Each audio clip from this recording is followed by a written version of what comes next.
primeiramente eu quero começar essa mensagem com uma ilustração, amém? Existiam dois alpinistas, eles tinham escalado uma montanha, tinham se dedicado com muito esforço e chegaram até o topo da montanha. E quando chegaram ao topo da montanha, tinha uma parte, que é o cume, bem íngreme, e na ponta do íngreme da montanha tinha uma rosa. Só que para chegar na rosa, apenas um deles iam conseguir chegar, né? Porque tinha um emaranhado de espinhos, né? Aí um olhou para o outro e falou assim: nossa, vamos pegar essa rosa, nós vamos ajudar o outro, a gente vai conseguir. Aí o outro olhou assim e falou: ela é muito linda realmente, mas tem muito espinho, vai dar muito trabalho, e no final de contas apenas um de nós vamos conseguir pegá-la, né? E o outro falou: não, verdadeiramente é muito íngreme, tem muito espinho, mas vale a pena porque essa rosa é linda. Amém? Então o que eu queria dizer com essa ilustração, dentre esses dois alpinistas, tinha um ali que era um verdadeiro adorador e um que murmurava. Amém? Então que nós não olhamos os problemas dessa vida, mas vemos olhar para Jesus, porque Jesus é lindo e maravilhoso. Eu creio que nós estaremos ao seu lado no final da nossa vida. Amém? Para iniciar, eu queria pedir para os irmãos abrirem as vossas Bíblias, puderem acompanhar. Eu vou tentar ser bem breve aqui, porque eu não tenho tanta prática com passar minhas ideias para um papel no esboço, né? Então eu vou tentar ser breve aqui, amém? Que Deus venha me usar aqui, falar com a igreja, amém? Pedir para os irmãos abrirem a Bíblia no livro de João, no capítulo 4, a partir do verso 20. Obrigado, Deus.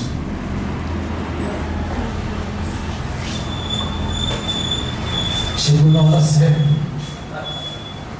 Amém. Glória a Deus. Então, João, capítulo 4, verso 20. Amém. A palavra de Deus diz assim: nossos pais adoravam neste monte, mas vocês dizem que em Jerusalém é o lugar onde se deve adorar. Jesus respondeu: mulher, acredite no que digo, vem a hora em que nem neste monte, nem em Jerusalém vocês adorarão o Pai. Vocês adoram o que não conhecem, nós adoramos o que conhecemos, porque a salvação vem dos judeus.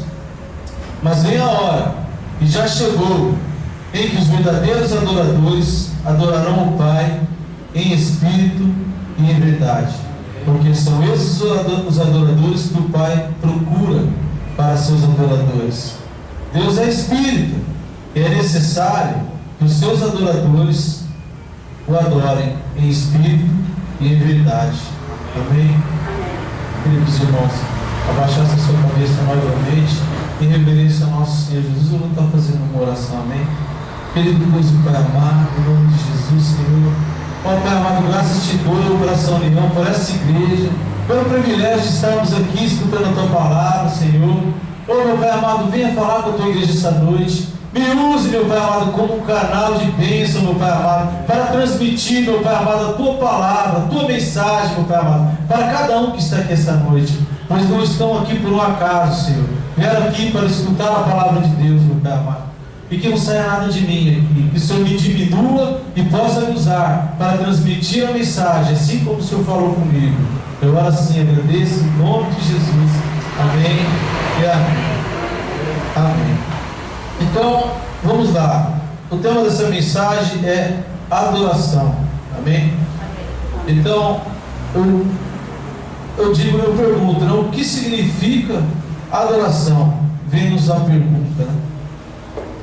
Adoração é o ato de amar de modo intenso um determinado lugar, pessoa ou coisa, com forte admiração, respeito e reverência. Isso aqui, segundo o dicionário Aurélio, amém? A Bíblia nos relata duas formas de adoração, uma no Velho e outra no Novo Testamento. Vejamos, se Se os irmãos quiserem acompanhar bem, se não quiserem, não tem problema, tá? Porque a gente vai estar discorrendo por vários versículos da Bíblia aqui. Em Gênesis, no capítulo 4, verso 3, diz assim: aconteceu que ao fim de um certo tempo, Caim trouxe do fruto da terra uma oferta ao Senhor. Abel, por sua vez, trouxe das primícias do seu rebanho e da gordura deste. O Senhor se agradou de Abel e da sua oferta. Então, daqui a gente tira como referência que Caim era lavrador da terra e Abel era pastor de ovelhas, né? Então, eles levavam das suas primícias como adoração do Senhor. Abel como sacrifício e Caim como oferta dos alimentos. Em Gênesis 8:20 diz assim: Noé levantou um altar ao Senhor e, tomando de animais puros e de aves puras, ofereceu holocausto sobre o altar. Amém? Então aqui a primeira parte na Bíblia que fala onde se levantou um altar para o Senhor. Amém? Vemos que a adoração a Deus era feita através de rituais e de oferta de alimentos e sacrifício de animais sobre um altar, no início da criação da humanidade. Nos tempos de Moisés, a adoração deveria ser feita em um tabernáculo, segundo os mandamentos de Deus. Amém? Tudo segundo a ordem de Deus. Em Hebreus, no capítulo 9, verso 1, diz assim: ora, a primeira aliança tinha regras para a adoração e também um tabernáculo terreno. Amém? Então vemos aqui que a adoração era um tabernáculo. O tabernáculo era uma área cercada no meio do arraial com uma grande tenda dentro, dividida em 3 partes.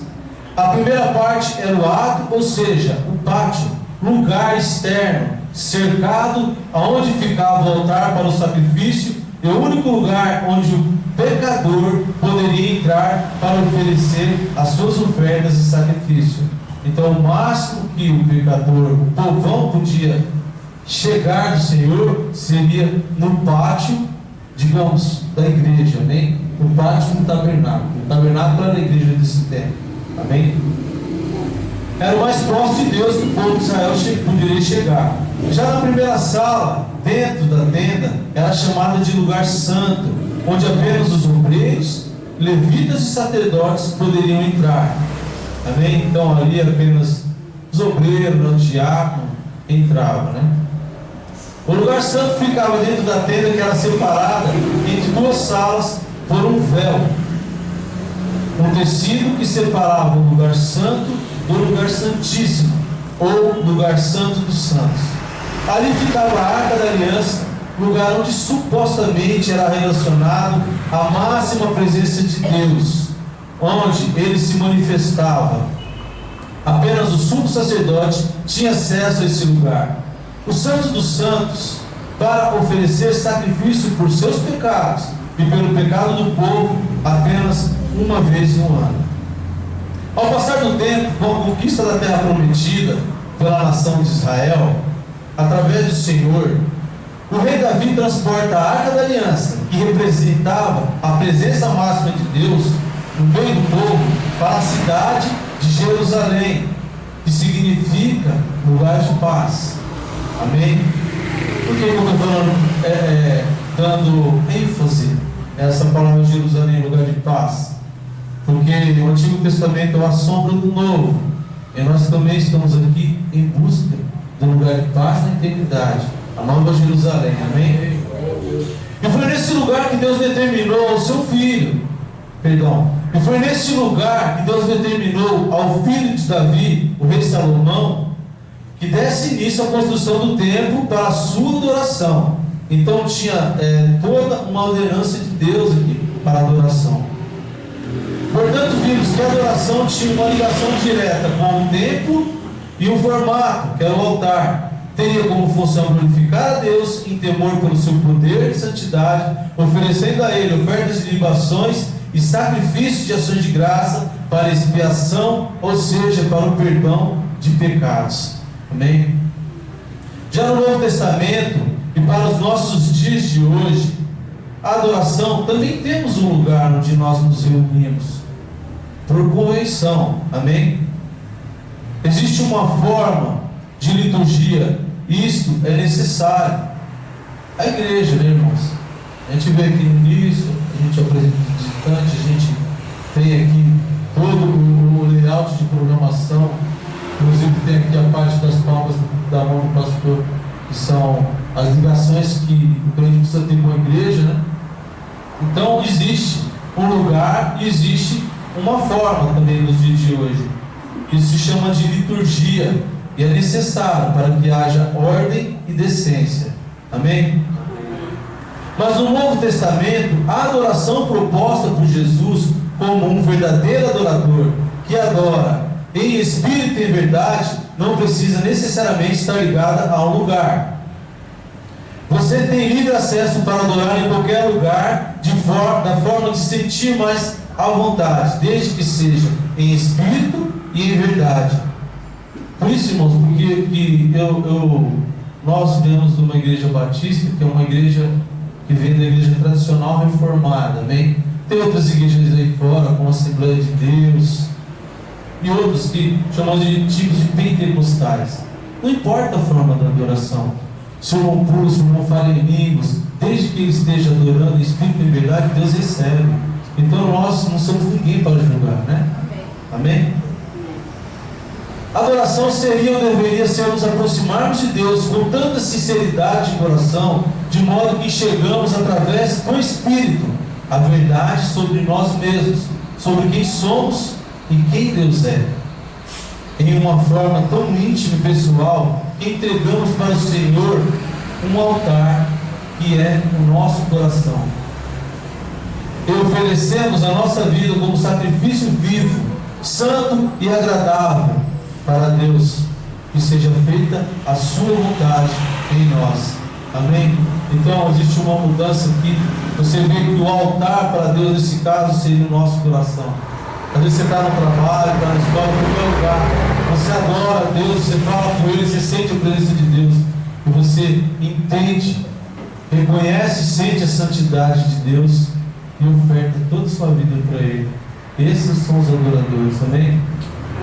Em Romanos capítulo 12:1 fala assim: portanto, irmãos, rogo-vos pelas misericórdias de Deus, que se ofereçam em sacrifício vivo, santo e agradável a Deus. Este é o culto racional de vocês. Seria reconhecer a santidade e o seu grande amor e misericórdia por nós, pecadores, onde podemos nos achegar a Ele através do seu favor imerecido e alcançar a salvação, no qual nos foi proposta, através da ligação com a humanidade feita na cruz do Calvário pelo sacrifício de Jesus. Em Hebreus 10:19 diz assim, portanto, irmãos, temos plena confiança para entrar no Santo dos Santos, pelo sangue de Jesus, por um novo e vivo caminho que Ele nos abriu por meio do véu, isto é, o seu corpo. Então o véu se foi rasgado, agora é por meio de Jesus. Em Hebreus capítulo 4, verso 15, fala assim: pois não temos um sumo sacerdote que não possa compadecer-se de nossas fraquezas, mas sim alguém que, como nós, passou por todo tipo de tentação, porém sem pecado.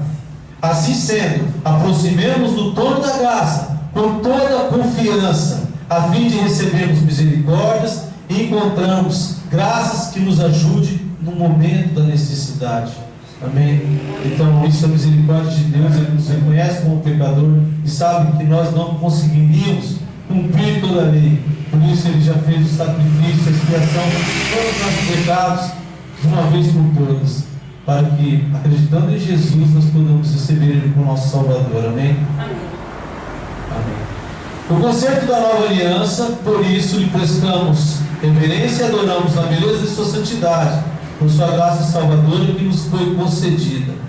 Entramos em contato em espírito com o Criador de todas as coisas e com o Pai amoroso que nos aceita como filho e vai além do nosso entendimento. Nos rendemos a Ele, tornando-nos um no espírito, como um eterno amante e admirador. Amém? Isso é a adoração.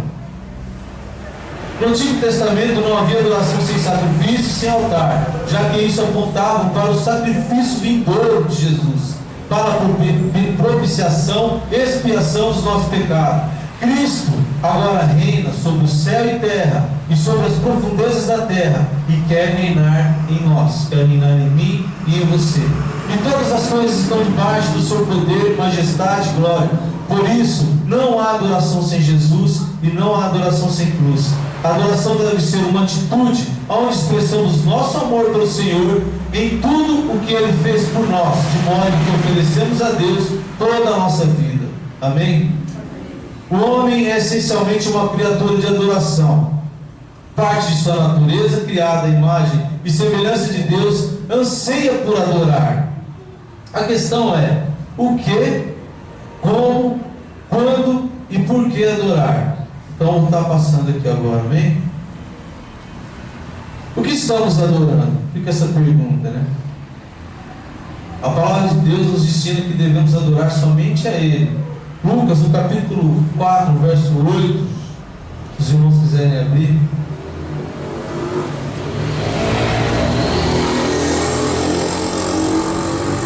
Lucas 4, 8. Amém? Está escrito: adore o Senhor, o seu Deus, só a Ele preste culto. Amém? Em Êxodo 34, 14 diz assim: nunca adore nenhum outro Deus, porque o Senhor, cujo nome é zeloso, é de fato Deus zeloso. Em Deuteronômio 6, 4 diz assim: ouça, Israel, o Senhor é nosso Deus, é o único Senhor. Ame o Senhor, o seu Deus, de todo o seu coração, de toda a sua alma e de todas as suas forças. Como vemos no início da pregação, a adoração está ligada diretamente a um amor intenso, sem barreiras e sem limites.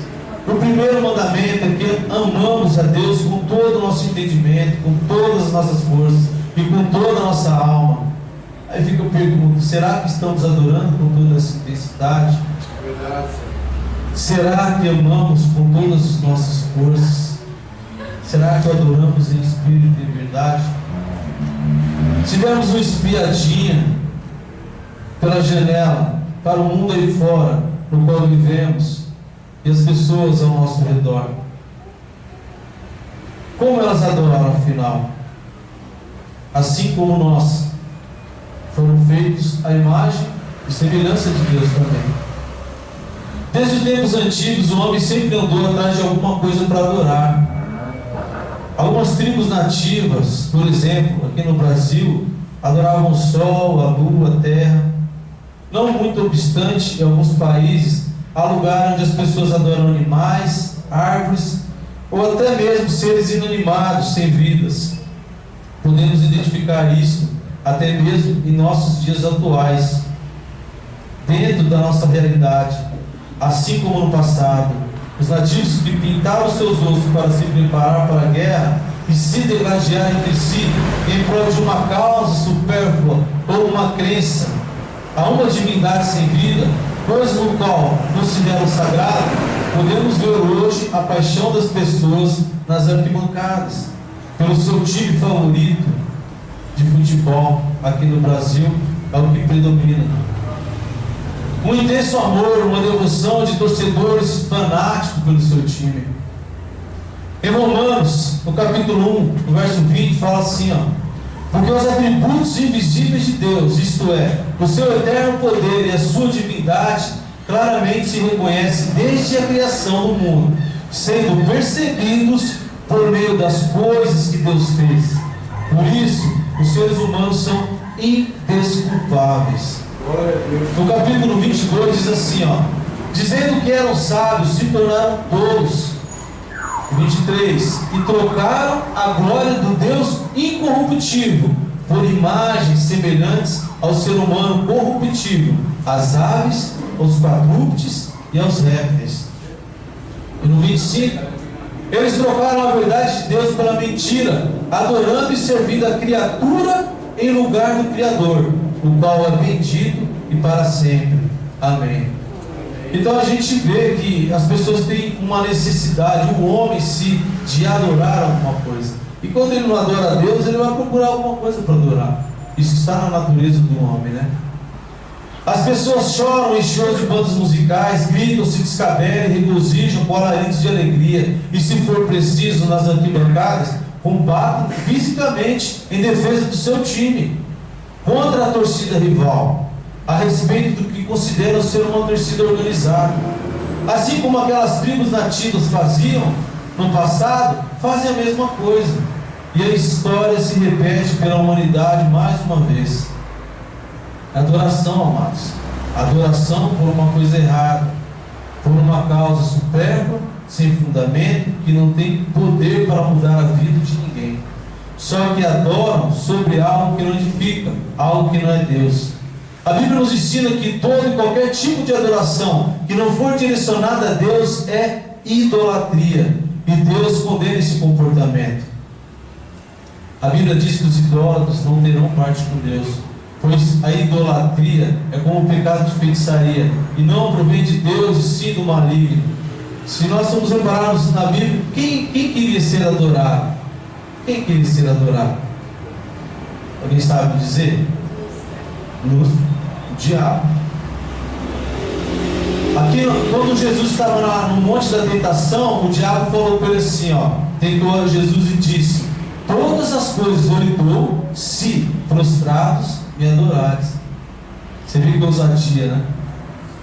Por favor, eu não estou dizendo que está errado torcer para um time de futebol, não é isso que eu estou querendo dizer. Não estou me opondo contra. Somos de Cristo, mas ainda vivemos nesse mundo, não tem nada demais, nos descontraímos com o esporte, amém?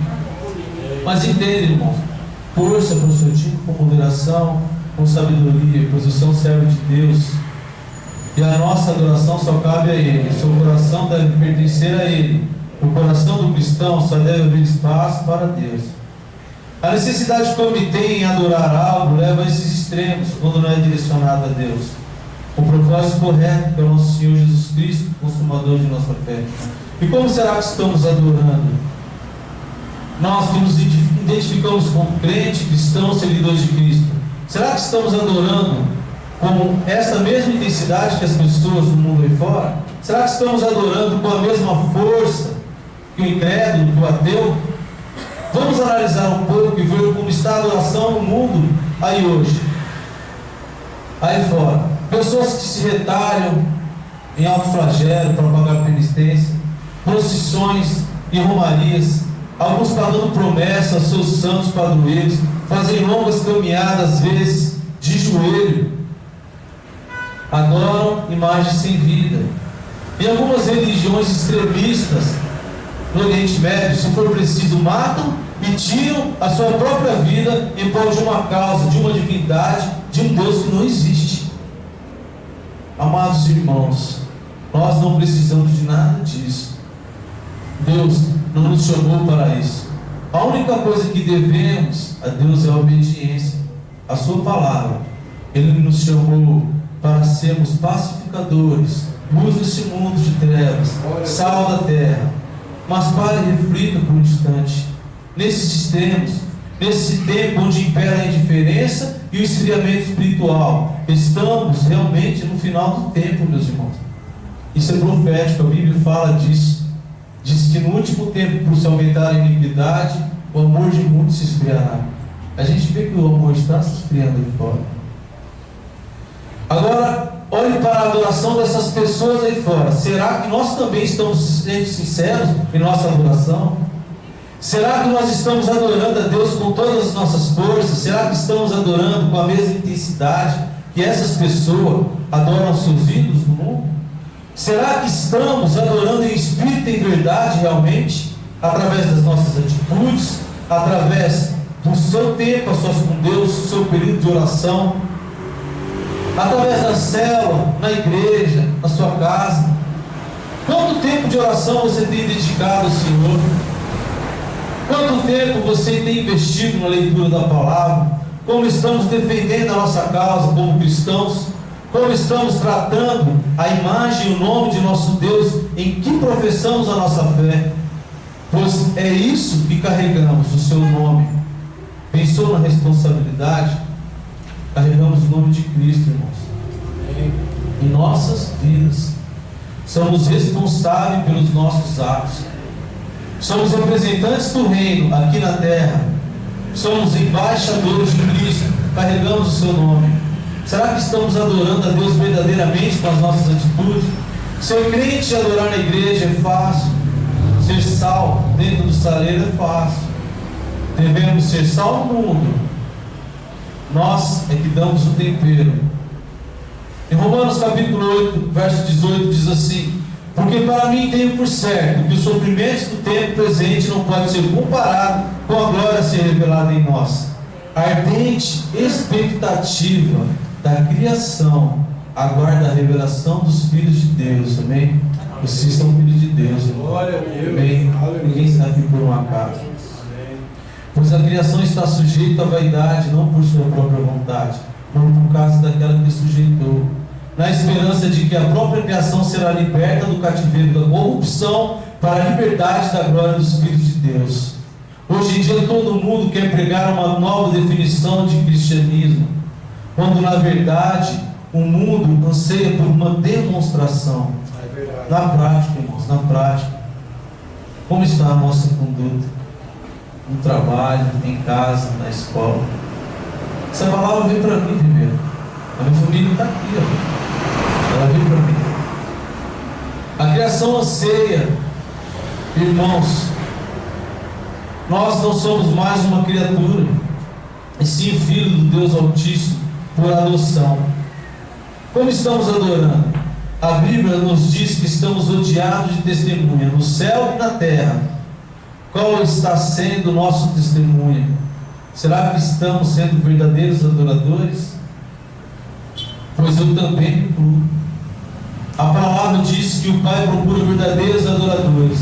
E se existe adoradores verdadeiros, é porque também tem um falso. Em Isaías, no capítulo 29, 13, diz assim, ó: o Senhor disse: visto que esse povo aproxima de mim com a sua boca e com seus lábios me honra, mas o seu coração está longe de mim, e o seu temor para comigo consiste só em mandamentos ensinados por homens. Será que estamos adorando em espírito e verdade, ou apenas participando de um show aqui na igreja, de entretenimento? Deus não está procurando quantidade, irmãos, e sim qualidade. Amém, Jesus. Precisamos entender que Deus não está desprovido de adoração, Ele não é carente de adoração. Em Apocalipse diz assim, ó: e clamavam com voz forte dizendo, Apocalipse 7, a partir do verso 10. E clamavam, eu estou acelerando um pouquinho para não tomar o tempo, tá? E clamavam com forte dizendo ao nosso Deus, que está sentado no trono, e ao Cordeiro pertence a salvação. Todos os anjos estavam em pé, rodeando o trono. Os anciãos e os 4 seres viventes, diante do trono, se prostraram sobre o seu rosto e adoraram.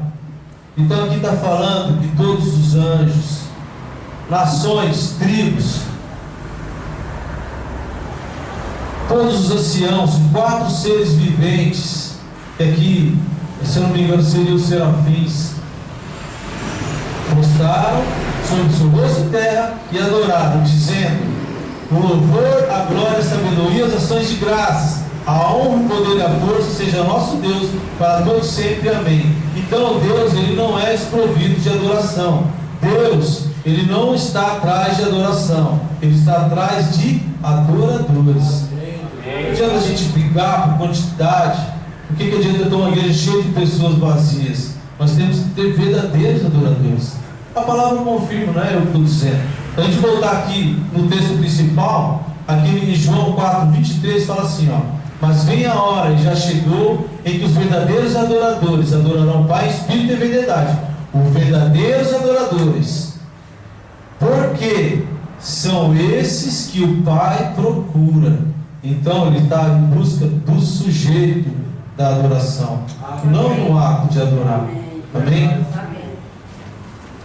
Deus não busca adoração e sim os adoradores. Ele procura pelos verdadeiros adoradores, os verdadeiros e sinceros, que adoram em espírito e em verdade, com toda a sujeição a Ele. Como está sendo a qualidade de nossa adoração? Quando você vem para a igreja, você vem para oferecer um culto agradável a Deus ou vem para buscar? Esse louvor não foi bom, não gostei da palavra. Fica uma dica para a gente refletir um pouco. É claro que nós vamos à igreja para nos enchermos, mas devemos parar com esse pensamento religioso que você só se enche da presença de Deus na igreja. A igreja precisa para a comunhão, para a adoração coletiva, mas nós podemos adorar e nos encher da presença de Deus em qualquer lugar. Não existe um lugar pré-definido para adoração, pois Deus está atrás de um coração sincero. Em qualquer lugar que estivermos, podemos entrar na sua presença e adorá-lo. Quando saímos da igreja, saímos nos regozijando com louvor e glorificando a Deus pela sua palavra, saímos maravilhados pelo seu poder, com vontade de compartilhar com outros vizinhos, com amigos e colegas, a bênção que recebemos no culto, ou saímos daqui apressados para assistir um capítulo da novela, ficamos olhando para o relógio ansiosos para acabar logo o culto, porque vai começar o final do jogo, ou temos que ir para um aniversário de um amigo ou uma amiga, porque vai ter festa, ou até mesmo preciso ir na casa de um irmão para contar fofoca, falar mal da vida alheia, ou até mesmo da igreja. Temos que parar com esse tipo de comportamento. Essa palavra veio para mim, irmão, e bateu em mim também. Amém? Ela me constrangeu primeiro. Os verdadeiros adoradores, aqueles que adoram em espírito e em verdade, a adoração que Deus busca não é esta. Está longe de ser a adoração de Deus. E como e quando devemos adorar a Deus? Primeiro, em todo tempo, com os nossos pensamentos, atitudes e palavras. Em 1 Coríntios, no capítulo 10, 31, diz assim, portanto, se vocês comem, ou bebem, ou fazem qualquer outra coisa, façam tudo para a glória de Deus. Amém? Em Colossenses, no 3,16, diz assim, que a palavra de Cristo habite ricamente em vocês, instruam e aconselhem-se mutuamente em toda sabedoria, louvando a Deus com salmos, hinos e cânticos espirituais. Isso a gente faz bem dentro da igreja, né? E na nossa casa, na célula também, amém? Com gratidão no coração. E tudo o que fizerem, sejam em palavra, sejam em ação, façam em nome do Senhor Jesus, dando por Ele graças a Deus e Pai. Amém? Assim que devemos adorar. Tudo o que fizermos deve ser feito para a glória do Senhor. Devemos ser adoradores, da porta para fora da igreja, principalmente, quando saímos da igreja, para que o nome do Senhor seja glorificado em nossas vidas, no trabalho, na escola, em qualquer lugar que estejamos. E principalmente, irmãos, principalmente em nosso lar, na nossa casa, onde começa o nosso primeiro ministério. Vivemos em tempos difíceis, irmãos. Somos relapsos, às vezes estamos entristecidos, cabisbaixos, deprimidos, às vezes alegres e radiantes na presença de Deus. Mas Jesus não falou que seria fácil. Ele pediu para termos bom ânimo. Ele venceu, irmãos, e com Ele somos mais do que vencedores. No entanto, levante a sua cabeça. Você foi escolhido por Deus. Ele tem um chamado na sua vida. Amém? Amém. Você é sacerdócio real. Você é geração eleita. Não se deixe abater pelas aflições do dia a dia. Você não é mais uma criatura, e sim filho do Deus vivo. E Ele te convocou para essa grande comissão. Amém? Em Filipenses capítulo 1, verso 6, diz assim: estou certo que aquele que começou a boa obra em vocês há de completá-la até o dia de Cristo Jesus. Não se deixe abater por causa das acusações que o inimigo faz contra você. Ele quer te entristecer. Mas Deus é maior que aquilo que está no mundo. Deus na sua vida vai fluir dentro de você através do seu Espírito, que é o seu ajudador. Ele te consola. Jesus disse que estaria conosco. Não tema, meu irmão, Ele está aqui. Ele recolhe todas as suas lágrimas em um odre. Apenas adore. Adore, se for preciso chorar, chora nos pés do Senhor, pois Ele enxugará todas as suas lágrimas.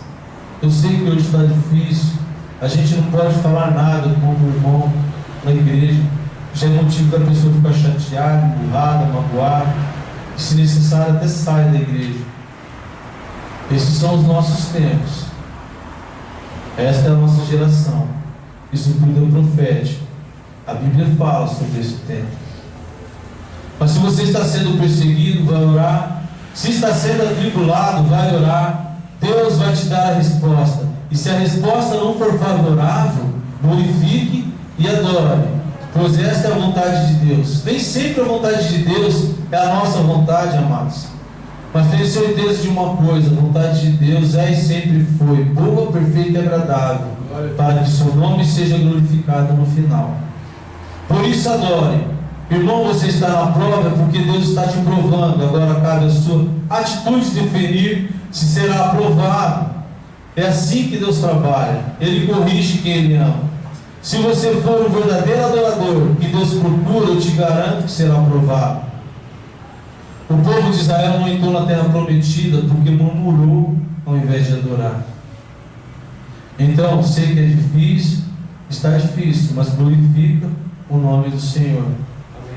Em Filipenses, Paulo diz assim: sei que é passar necessidade e sei também o que é ter em abundância. Aprendi o segredo de tudo e qualquer circunstância, tanto em estar alimentado quanto a ter fome, tanto de ter abundância como de passar necessidade. Tudo eu posso naquele que me fortalece. A gente louvou aqui o louvor da Midian Lima que fala de Jó. Eu acredito que há um maior exemplo de adorador na Bíblia. Viu? Quando todo o vento soprou na casa, caiu por toda a sua família, os seus filhos. Quando a gente perde um carro, quando a gente tem uma perda financeira, a gente sabe que vai dar um jeito de a gente se entristece, mas sabe. Mas a família, quando você perde um ente querido seu, você adorar a Deus, isso é um exemplo para nós. Jó falou assim, ó: então Jó se levantou, rasgou seu manto, rapou a cabeça e prostrou-se em terra e adorou. E disse: nu saí do ventre da minha mãe e nu voltarei. O Senhor o deu, o Senhor o tomou. Bendito seja o nome do Senhor. Passou pela aprovação, aprovado e foi recompensado no final. Esses são os exemplos no qual nós devemos seguir. Paulo e Silas adoraram na prisão e louvaram. Na prisão, estavam presos e carcerados. E o Senhor os libertou. Se está passando na luta, está na crise, seja fiel, pois Deus vai entrar com providência na sua causa. Aguenta firme, pois Ele é provedor, é dele que vem a provisão. Então creia e adore, amém? Só para terminar aqui, por que adoramos? Vou tentar ser bem breve, amém? Porque esta é a razão de estarmos nesse mundo, para que sejamos preparados para um novo tempo, com Deus na eternidade. A verdadeira adoração tem como função alimentar a nossa consciência com a santidade de Deus através do Espírito Santo. Santidade no qual não pode compactuar com a injustiça, com o pecado e com a iniquidade. Deus quer transformar nossa vida, a nossa mente e o nosso coração e espírito, todo o nosso ser, através de Sua palavra que nos purifica. E por isso o adoramos. Mas para que nós nos achegamos a Ele, é necessário um coração quebrantado. Em Salmo 51:17, a palavra diz assim: sacrifício agradável a Deus é o espírito quebrantado. Coração quebrantado e contrito, Deus não desprezará. Não temos nenhuma possibilidade de alcançar uma compreensão da grandeza de Deus. Imagine um grão de poeira, que é o nosso universo. Isso é segundo os astrônomos, tá? E o nosso planeta é uma fração dessa poeira. E nós, uma das 8,7 milhões de espécies de seres vivos que habitam nesse planeta chamado Terra, somos a fração da fração da fração desse imenso universo. E o nosso Deus é infinitamente maior do que tudo isso. E nos fez a sua imagem e semelhança. Imagine que privilégio, irmãos. Nos amou de tal maneira que entregou o seu único Filho como sacrifício para a nossa salvação e perdão de nossos pecados. Como não nos render a esse Deus? Como não adorar? E nós ainda duvidamos do seu poder para fazer as mínimas coisas. Como podemos duvidar da imensurável grandeza desse Deus para nos transformar a cada dia? Foi Nós o adoramos com essa finalidade de nos prepararmos para entrar em sua presença como um servo provado, um verdadeiro adorador para a eternidade. A Bíblia diz: vinde benditos do meu Pai, possuir por herança o reino que está preparado desde a fundação do mundo. Quem quer ouvir isso, irmão? Quem não quer ouvir isso para a eternidade? Para que haja uma entrega total e renúncia da nossa vontade, para fazer a sua vontade. Então precisamos renunciar à nossa vontade. Por isso nos alegramos e glorificamos esse Deus Todo-Poderoso e sentimos prazer em fazer a sua vontade, em amor, amados irmãos, em amor. E essa mesma intensidade, podemos dizer que estamos no caminho certo, se realmente o adoramos Ele assim hoje à noite, aqui com os louvores e com as orações, amém? Olhe para o seu irmão ao lado e diga: você é um verdadeiro adorador. Amém. Amém. Glória a Deus. A verdadeira adoração mexe com o mais profundo dos nossos sentimentos, sendo capaz de nos levar a um estado de transformação radical de nosso modo de ser, de tal forma que muda todo o seu rumo, o seu percurso, o seu caminho. Isso se chama conversão. Se na adoração não tivermos sentimentos puros e genuínos, sentimentos reais sobre a presença de Deus, como sentimentos de justiça, de fome da palavra, de amor pelas almas, de compaixão e de misericórdia, sentimentos intimamente ligados aos atributos de Deus, que é frutos do Espírito, posso dizer que não somos verdadeiros adoradores e estamos saindo da mesma forma que entramos, vazios. O culto foi apenas uma atração, um clube social, um entretenimento ou uma palestra. Não foi uma adoração verdadeira em espírito e verdade. É necessário reconhecermos a soberania de Deus, sua santidade, se despojar do nosso eu e expressar a Ele seus atributos com o coração quebrantado. A adoração é sentir o Espírito Santo tomando conta de todos os nossos sentidos, pois enquanto mais adoramos, mais nos tornamos parecidos com aquilo que adoramos, mais nos tornamos parecidos com Deus, amém? Moisés, quando ele subiu ali no Monte Sião, após os 40 dias de jejum, ele, quando veio até o povo, ele tinha que colocar um véu que ninguém aguentava olhar para o rosto dele, porque o semblante dele brilhava. Então, precisamos adorar. Adorar a dignidade de Deus e o seu fôlego de vida, que é a razão da nossa existência. Precisamos adorar em busca da eternidade. Nós precisamos abrir os olhos do nosso coração, a nossa maneira de pensar sobre Deus, pois Ele nos deu o privilégio da salvação. Podemos nos achegar a Ele com ousadia, abrir os nossos olhos, do nosso coração, para contemplar a sua formosura, na plenitude de sua glória, de tal forma que seremos transformados à estatura de um varão perfeito, de glória em glória, até a eternidade. Amém? Então essa palavra que eu queria deixar para os irmãos.